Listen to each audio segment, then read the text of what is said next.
पुरंदर पर 4000 और वज्रगढ़ पर 300 मावड़े तैनात थे।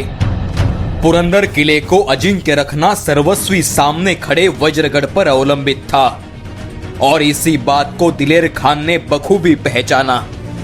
उसने अपने सरदारों को वज्रगढ़ की ओर अपना रुख मोड़ने का आदेश दिया। पुरंदर की उत्तर से दिलेर खान तथा दक्षिण से दाऊद खान कुरैशी बड़ी फौज के साथ हमला करने निकल पड़ा।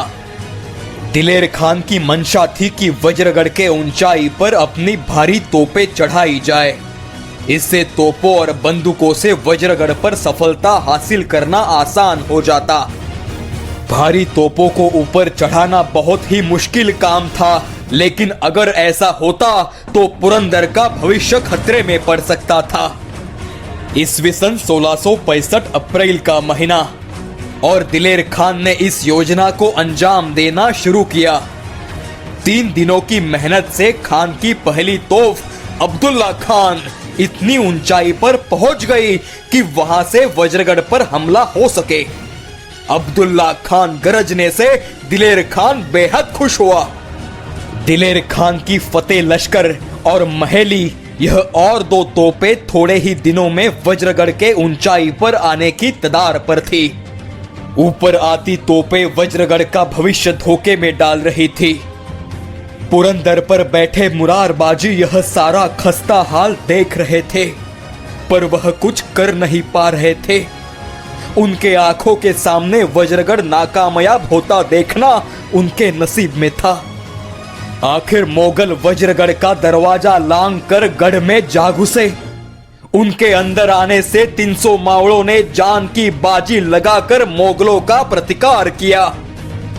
पूरे 1 दिन का प्रतिकार करने के बाद मराठों को हथियार डालने पड़े। हथियार डाले हुए मराठों को बंदी बनाकर मिर्जा राजे के पास भेजा गया। मिर्जा राजे ने उन्हें अपनी दरियादिली का परिचय देते माफ कर रिहा किया। 14 अप्रैल 1665 ईस्वी को रुद्रमाल उर्फ वज्रगढ़ शरण में आया। इसी से पुरंदर पर खतरा मंडराने लगा। अब दिलेर खान का सारा ध्यान पुरंदर की ओर मुड़ा। अब उत्तर, दक्षिण तथा ईशान्य की ओर से यानी कंदकड़ा से पुरंदर पर तोपों तथा बंदूकों की मार होने लगी। पुरंदर को राहत दिलाने के लिए महाराज ने राजगढ़ से फौज और काफी सारा गोला बारूद रवाना किया। समस्या यह थी कि पुरंदर के चारों ओर खड़े मोगलों से बचकर रसद कैसे पहुंचाई जाए। मराठों ने बड़ी चालाकी से पुरंदर की दक्षिण में केदार दरवाजे तक सारी रसद पहुंचाई। मुरारबाजी के मावड़ों ने अपने लोगों को पहचाना और खुशी से उन्हें अंदर आने दिया। दिलेर खान को इस बात का पता लगते ही वह काफी गुस्सा हुआ। दक्षिण में पुरंदर जीतने के सपने देखने वाला दाऊद खान मराठों के घुसखोरी से वाकिफ न था। दिलेर खान को लगा कि दाऊद खान ही शिवाजी से जा मिला है और उसी की मिली भगत से पुरंदर पर इतनी सारी फौज और गोला बारूद पहुंचाया गया। यह बात जैसे ही मिर्जा राजे को पता चली, उन्होंने दिलेर खान और दाऊद खान में समझौता करवाया और दाऊद खान को स्वराज्य में तबाही मचाने छोड़ दिया। दक्षिण में दाऊद खान की जगह पुरदिल खान और शुभकर्ण बुंदेले को नियुक्त किया। पुरंदर पर तीनों ओर से होता आक्रमण देखकर मुरारबाजी की फौज और भी सक्रिय हुई। उन्होंने रात के अंधेरे का फायदा उठाकर अचानक मोगलों पर वार किया। उनकी रासुल बेग तोप निकम्मे की। इस हाथापाई में 4 मराठे शहीद हुए। दूसरे दिन उनके शवों को लाने हेतु मराठे नीचे उतरे, जहां उनका सामना पुरदिल खान और शुभकर्ण बुंदेले से हुआ। इसमें और 4 मराठों की जान गई। फिर भी मराठे रुके नहीं, वह मुगलों की नींद हराम करते रहे। पुरंदर माची तक बंदूक तथा तोपों की मार पहुंच नहीं पा रही थी। मिर्जा राजे को समझ में नहीं आ रहा था कि अब क्या करे। ऐसे में उन्हें एक कल्पना सूझी। किले के माची तक ऊंचे मचान खड़े करने की आज्ञा उन्होंने अपने सिपाहियों को दी। और कुछ ही दिनों में पहला मचान तैयार भी हुआ। पुरंदर माची पर काला और सफेद नाम के दो बुरुज थे। खड़ी की गई मचान सफेद बुरुज के ठीक सामने खड़ी की गई। यह सब देख मावड़े थोड़े ही डरने वाले थे। उन्होंने मिर्जा राजे का यह प्रयास दुगने प्रतिकार से नाकामयाब किया। इसमें कई राजपूत और मुगल सैनिक मारे गए। दिलेर खान की उम्मीदों पर पानी फिर गया। इससे गुस्सा होकर उसने बड़ा कदम उठाने की सोची। उसने सैनिकों को सफेद बुरुज के तल पर भेजा और वहां पर सुरंग खोदने की आज्ञा की। वह सफेद बुरुज को अब उड़ाना चाहता था। मराठों को जैसे ही इस बात की भनक लगी, उन्होंने भी सफेद बुरुज गिरने पर उसके और काले बुरुज के बीच में बंधे तट पर बारूद का बड़ा धमाका करने की योजना बनाई, जिससे गनीमों की धज्जियां उड़ाई जा सकती थी। सफेद बुरुज के तल पर खुदाई करते मोगलों पर 80 मराठे बंदूकों की गोलियों से बौछार कर रहे थे और अचानक जो बारूद मोगलों की धज्जियां उड़ाने के लिए इकट्ठा किया गया था, उसी को आग लगी और बड़ा धमाका हुआ। इसी धमाके के साथ सारे मराठे हवा में काफूर हो गए। इस बड़े धमाके से दिलेर खान भी संभ्रमित हुआ, गड़बड़ा गया। लेकिन सत्य समझने पर खुद के बुलंद नसीब पर वह खुश हुआ। पूरा महीना लड़कर जो प्राप्त न कर सका, वह अनायास ही उसे मिल चुका था। बिना समय गवाए मिर्जा राजे ने तोपे, बंदूक सैनिकों को सफेद बुरुज पर ले जाने की आज्ञा दी। तभी उन्होंने देखा कि काले बुरुज पर अभी भी वीर मराठे डटे हुए हैं। सफेद बुरुज पर पहुंचे मुगलों की सेना ने काले बुरुज पर खड़े मराठों पर हमला बोला। वहीं पर मचान खड़ा कर काले बुरुज पर तोपों से मार शुरू की। पुरंदर कमजोर होने लगा था। इसी में काफी मराठे वीरगति को प्राप्त हुए। आखिर उन्हें मजबूरन पुरंदर के बाले किले में जाना पड़ा। वज्रगढ़ और पुरंदर माची मुगलों के कब्जे में जाते ही मुरारबाजी बेचैन हुए। उन्हें खबर मिली कि दिलेर खान 5000 पठान और बहलिये जाति के शूर हशमों के साथ सुल्तान ठवा करने की तैयारी कर रहा है। फिर मुरारबाजी ने एक भयंकर फैसला लिया, जो इतिहास में मराठों का जौहर ही साबित होने वाला था। इसमें केवल 700 सैनिकों का साथ लेकर मुरारबाजी दिलेर खान पर आकस्मिक हमला करने वाले थे। दिलेर खान ने अपनी 5000 की फौज को आगे कर खुद पीछे रहना पसंद किया। 700 मराठा शेर 5000 की फौज पर धावा बोल रहे थे। मुरारबाजी का शौर्य गरज रहा था।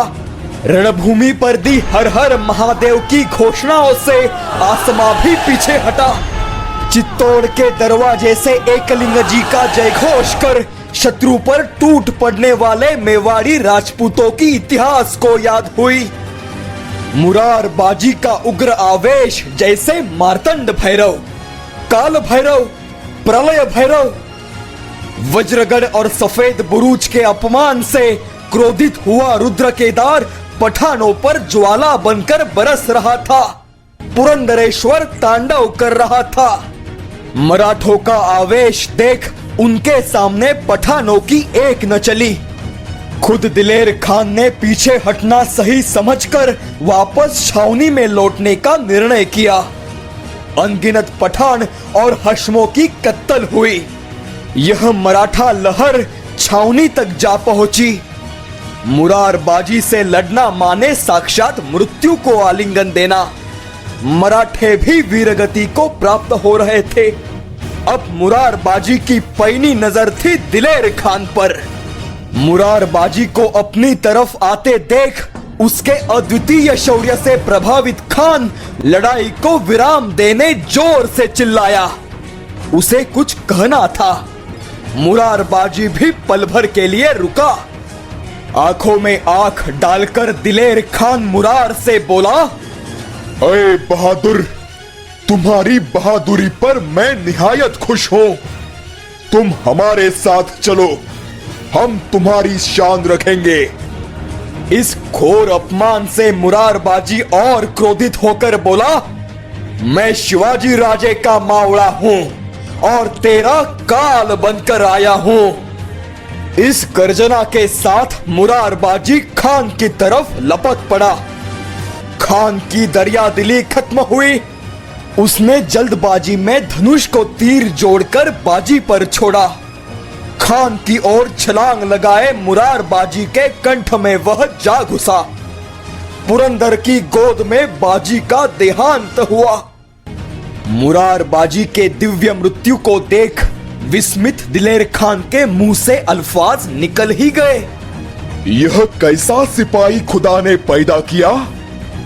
मुरारबाजी के 300 मराठे और दिलेर खान के 500 पठान और बहलिये खत्म हुए। मराठे मुरारबाजी का शव लेकर गायब हुए। मुरारबाजी के आत्म बलिदान से मराठों का जोश और भी बढ़ा। मानो हर एक मराठों में बाजी दौड़ रहा था। हर एक मराठा शिव भक्ति से ओतप्रोत था और इसीलिए दिलेर खान के सेना पर भारी पड़ रहा था। उसके हर योजना को नाकाम सिद्ध कर रहा था।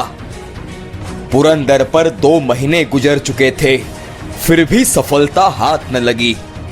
एक किला जीतने के लिए यदि 2 महीने तो पूरा स्वराज्य कब हथियाएंगे? यह प्रश्न मिर्जा राजे को बेचैन कर रहा था। यहां राजगढ़ पर मुरारबाजी के देहांत की खबर सुनते ही मायूसी छा गई। पुरंदर किला दोबारा जीता जा सकता था, लेकिन मुरारबाजी जैसा नायाब हीरा फिर से पाना असंभव था। यहां दिलेर खान ने पुरंदर की खस्ता हालत की हुई थी। मिर्जा राजे के सरदार और फौज स्वराज्य में तबाही मचा रहे थे। फिर उन्होंने कोंढाणागढ़ पर फौज भेजी और उसकी नाकाबंदी की। यह खबर स्वराज्य के लिए चिंता बढ़ाने वाली थी, क्योंकि कोंढाणा पर खुद आई साहेब मौजूद थी। मिर्जा राजे खुद को सूर्यवंशी मानते थे, लेकिन सूर्यवंश का तेज उन्होंने मोगलों की चाकरी में खोया था। उनकी बस एक ही इच्छा थी, स्वराज्य का पराभव हो, महाराष्ट्र भी गुलाम बने।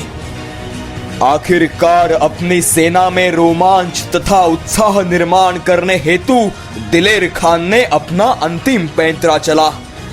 अपने सिर पर पहनी पगड़ी उतारी और जोर से चिल्लाया, किले पर कब्जा किए बगैर मैं सिर पर कीमांश न रखूंगा। सेनापति का यह जोशपूर्ण ऐलान सुनकर रोमांचित सेना ने गढ़ पर हमले की तैयारी आनन पानन में शुरू की।